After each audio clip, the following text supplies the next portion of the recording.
With the full trailer for the upcoming Alien Romulus movie having been released a few days ago now, I thought I would share some of my thoughts on it, as well as taking a look at what we were shown.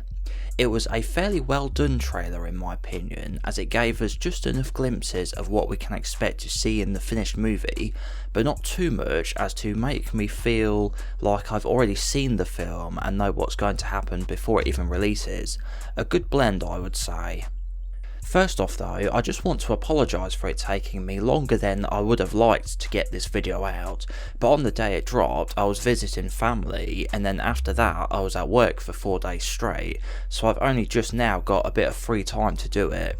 But with that out of the way, let's get into the trailer breakdown and some of my thoughts on what we've been shown. So I would say the most interesting things I noticed in the Alien Romulus trailer were how right at the beginning we see an atmosphere processor just like the one in Aliens on LV-426, the large tapering structure shown out of the window. So this part would have to be on the colonised planet the heroes of the film are trying to flee from. The basic premise of the film is about a group of young adults wanting to escape their lives on a Weyland-Yutani colony for greener pastures.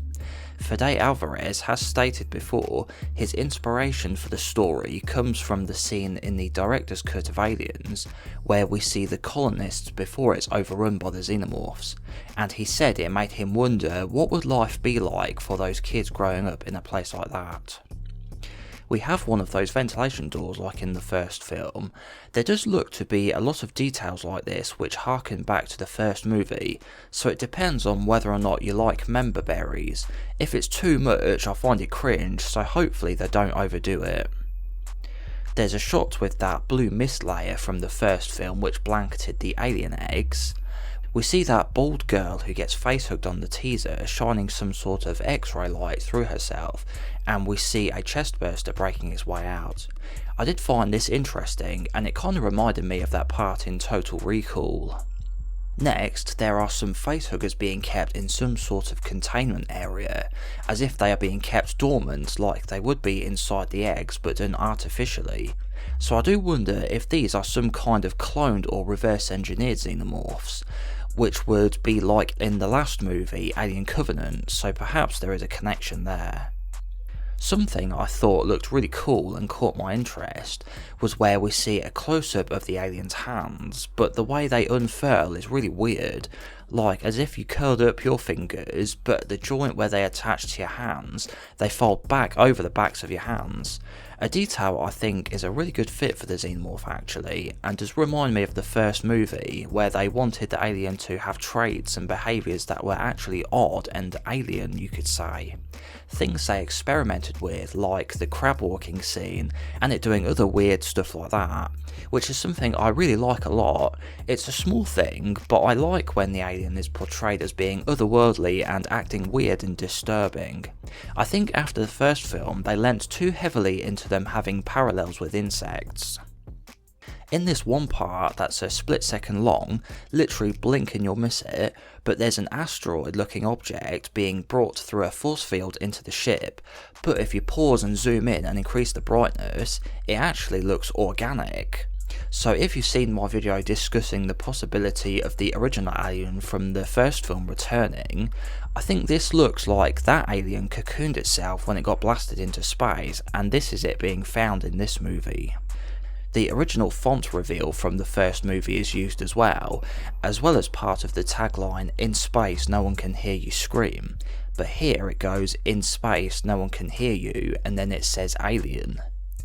And during the title reveal, the android Andy's eyes are rolling back into his head, and on the other side look to be different coloured eyes. What I think this is there to symbolise is that this is going to be when Weyland-Yutani takes control of him. You know, like how in Alien Isolation, when the working Joes are hostile, their eyes glow red. I think it looks like when Andy's eyes are changing colour, that's going to be the company taking over control of him.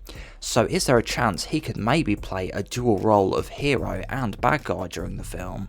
Will he be a good guy at the start, but then he turns bad being overwritten by Weyland-Yutani? And then they have to find a way to break their control over him, or does he manage to do it himself? The main character, in what looks like that part that emulates the shot from Aliens with Ripley entering the hive, is shooting an alien with the proto-pulse rifle, but there are loads of sparks coming off of it. So what would be interesting is if this is an old version of the weapon that doesn't have as powerful ammo as the ones in Aliens, or maybe even a neutered civilian version of it, and it's not powerful enough to puncture an alien's exoskeleton. So maybe the weapon acts as more of a deterrent but can't actually kill it like the weapons in Alien Isolation. And one of my favourite bits is what looks to be an alien shedding its skin. I wasn't sure what it was at first, and it actually reminded me of when we first see the Queen in Aliens, but if you turn up the brightness and pause it, it is definitely an alien shedding its skin, and you can see its head, and it has its hands over its head coming out of the cocoon. Very cool, and we've not actually seen the in-between stage in a movie of a chest burster growing into an adult alien before. Or maybe it's the alien emerging from the big cocoon ball asteroid thing. And after this is something I thought was really dope, a scene in 0G with acid blood floating around. Something in hindsight I can't actually believe no one's thought of that before, as it fits in perfectly with an alien film and will be a really deadly obstacle for the characters to navigate. That's something I really do like the idea of. Very, very cool. And then lastly, a really cool side shot of the alien about to attack, reminiscent of the iconic part from Alien 3, the side-on view of the Xenomorph and the protagonist. And here the alien looks so badass. You see the side of its head and the inner jaw coming out, and I am so glad they look to be going with more practical effects, as it works so much better for creature movies like this than CGI does. Just remember how over the top with CGI they went in the last movie, and then how much better this looks. I also really like the Xenomorph design they have gone with in this movie, as it looks the closest to the original by far, and the original has always been my favourite design for the Xenomorphs. Something else I noticed about this Xenomorph's head is there's something different about it. I think it's the one I was saying in another video, it looks to have battle damage, but looking at it here, I don't know actually if this is a new design for it or not, as it looks quite clean, unlike if it had battle damage, like say if the dome had melted away like I was talking about in my previous video, but more like as if the front is a different section and the back is more like the standard dome, like if you crossed the alien and alien's heads designs together, if that makes sense. So those were the sort of content we were shown physically in the trailer, and now I wanted to talk about some of the more things that are unsaid and my personal thoughts and impressions of the trailer. I did touch on this earlier, but I hope they don't rely too much on member berries and nostalgia, as I find it kind of cringe when films do that too much. I think this is an easy thing to lean too heavily into. And I did notice a bit of what people call millennial writing, especially that English guy who says the F word about 2 or 3 times in the space of a few seconds. Oh, there's something in the fucking water. So I hope there's not too much unnecessary swearing and no cringe jokes to break the tension being built up, that sort of thing. Hopefully not, but this character makes me hope the writing isn't that style, and I thought where the guy says run like that in the trailer was a bit contrived as well.